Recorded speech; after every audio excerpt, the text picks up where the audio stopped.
Hello, today we are going to discuss the area or region of Wessex as depicted by Thomas Hardy in his various novels. Hardy was the unchallenged monarch of the counties of Berkshire, Wiltshire, Somerset, Hampshire, Dorset, and Devon, united under the sceptre of his pen. In fact, in most of his novels, he has described this area. We cannot accurately give the geographical description of the Wessex region. Roughly, it consists of Berkshire, Wiltshire, Hampshire, Dorset, and Devon. No other eye could see and present these landscapes and pictures of villages as accurately as the eyes of Thomas Hardy. This wonderful observer discovered what an ordinary person could not do. In his novels, Thomas Hardy has created an immortal region or area which is situated in the primitive corner of England, and Hardy has given the ancient name of Wessex to this region.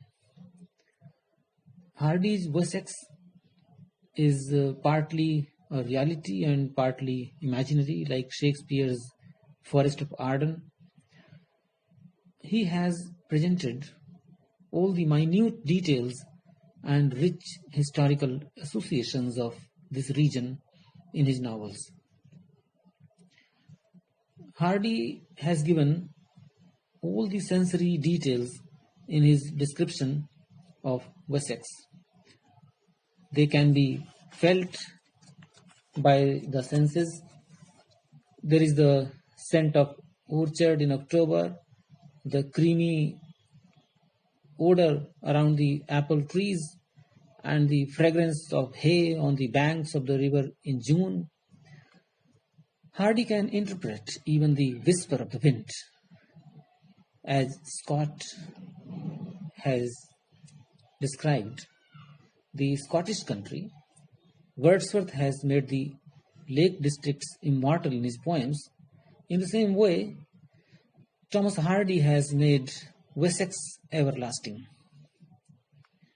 According to Scott James, the Wessex described by Hardy lives in the imagination more distinctly than any other region described by an English writer, perhaps any writer.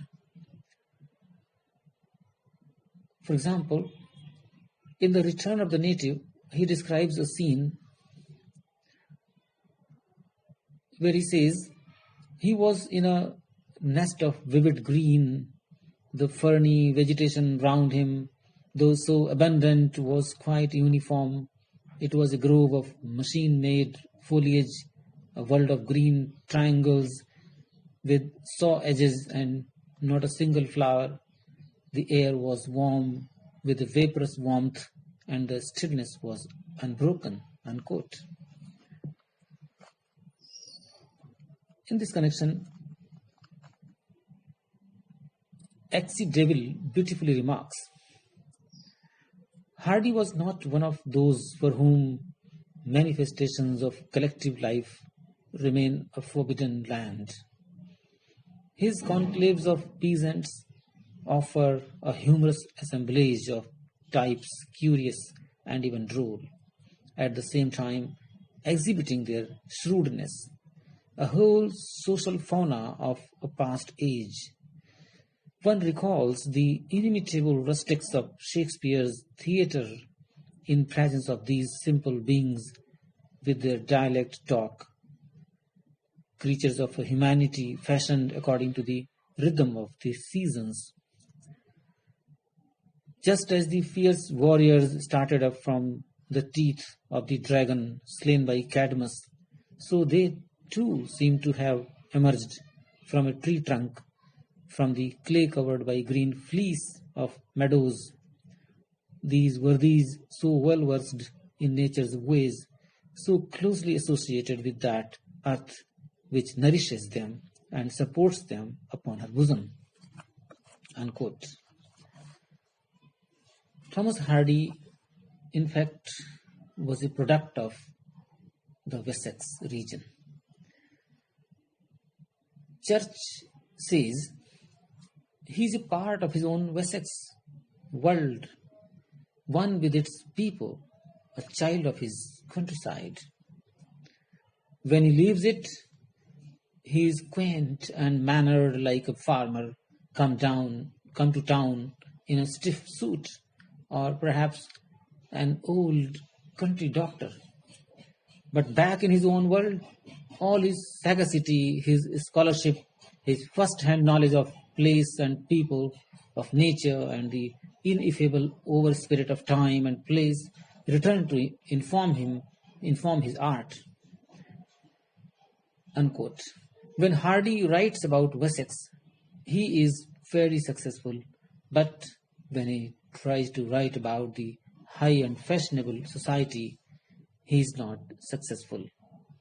Thus, Hardy made himself one with Wessex countryside.